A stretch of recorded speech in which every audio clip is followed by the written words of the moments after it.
For the past 5 years na pag-network ko sa Bicol, ang dami namin nakasabay na ibang-ibang networking company. Ang laging promises ng karamihan, mas maganda sila kasi sila pioneer. Kaya lang kung iisipin mo, kung yun ang magiging logic mo, na kaya ka lang sasali sa isang networking company is pioneer, ibig sabihin yan every year lilipat ka. Kasi every year meron pioneer eh. Kasi every year may nagtatayo ng bagong networking company.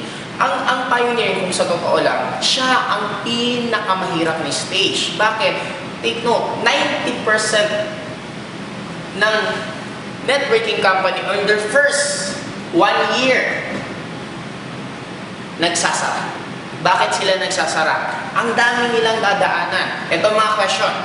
Una, papatok pa sila sa market. Kakagating ba ng market yung produkto nila? Second, may mga sasali ba sa kanila? Third, anong assurance na yung may-ari mismo hindi magpapalit ng marketing plan? Ang dami ko lang na-encounter. Meron nga isang networking company, nangako sila na hindi sila magpapalit ng marketing plan for the whole 10 years. Tapos after a few months, nagpalit. Kaya na ang magiging dilemma dun, anong mangyari sa'yo?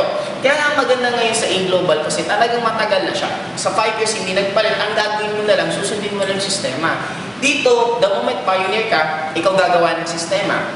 Ang dami pang competitor. Ang question dun, kung kakayanin mo yung competition. Kung hindi mo kakayanin dun, pwede kang Kaya maraming networking company sa unang taon nila, unang buwan lang, ang daming tao. After a few months, nawawala na pa isa-isa hanggang di lang magsasara.